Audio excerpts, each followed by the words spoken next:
It starts like any other late-night drive. The hum of your tires on the pavement, the faint glow of your headlights stretching into the empty road ahead. But on Route 44, somewhere between Seekonk and Rehoboth, that silence never lasts.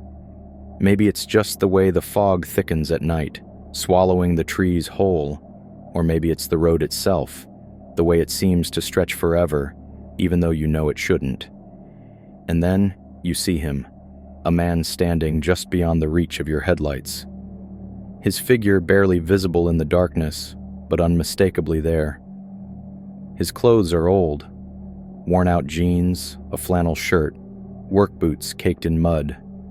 His hair, shoulder-length and unkempt, looks damp, as if he's been caught in the rain. And then there's his face, hollow, expressionless. But his eyes are black pits, reflecting no light. Most people assume he's just a hitchhiker, until he disappears, or worse, until they realize he's inside their car. The first known reports of the vanishing man came in the early 1980s. Long-haul truckers, exhausted from driving through the night, started telling stories about a figure standing on the roadside. Sometimes he would wave, other times he just stared. But no matter what, he was always gone by the time they looked back. One trucker, a man named Alan Davis, recounted his experience during a paranormal investigation years later. He had been driving southbound on Route 44 when he spotted the man in the fog.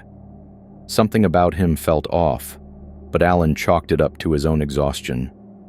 He slowed his rig just slightly as he passed the figure, only for his CB radio to suddenly erupt with static. Through the crackling noise, he swore he heard laughter, low and raspy. And then, his headlights flickered.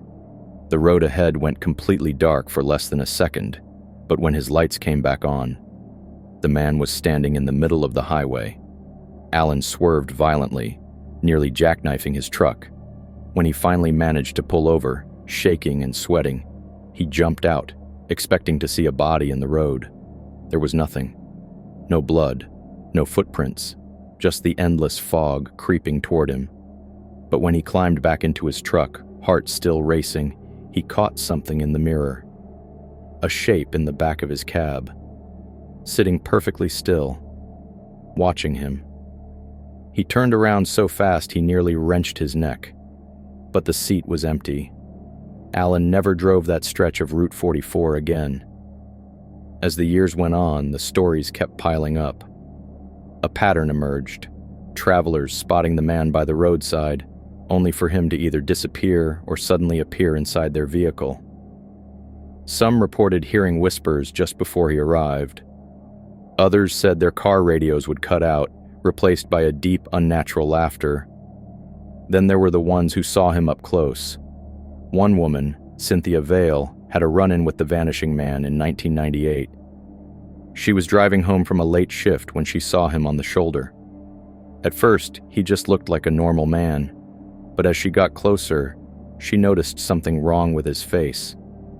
It was blurred, like a bad photograph, details shifting in and out of focus. She sped up.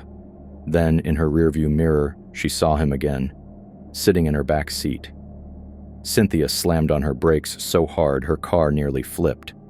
When she turned around, gasping, the seat was empty. But the smell of damp earth and rotting leaves lingered in her car for days.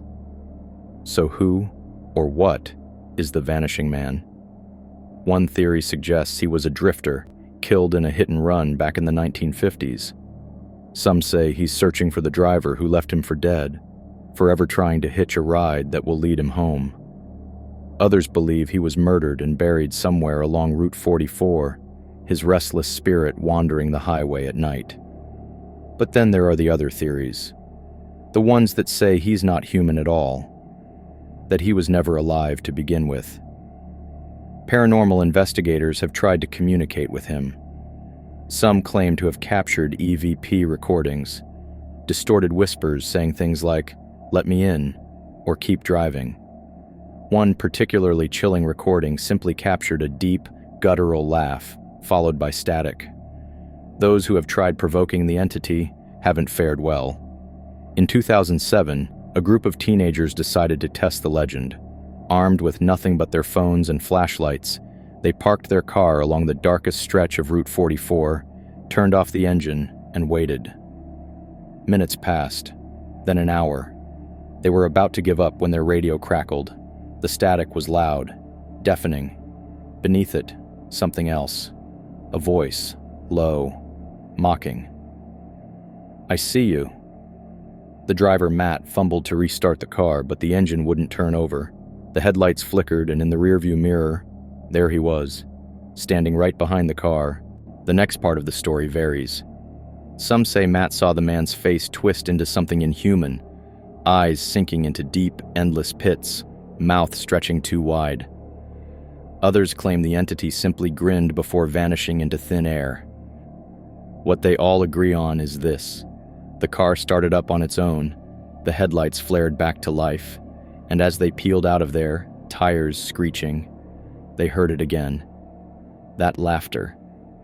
Matt refused to drive down Route 44 ever again. To this day, sightings of the vanishing man continue.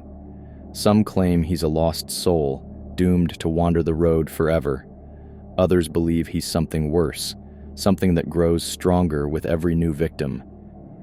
So if you ever find yourself driving down that empty highway at night, keep your doors locked, don't stop. And whatever you do, don't check your backseat. Thank you for watching.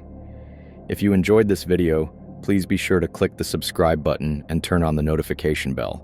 Until next time, stay cautious and remain vigilant.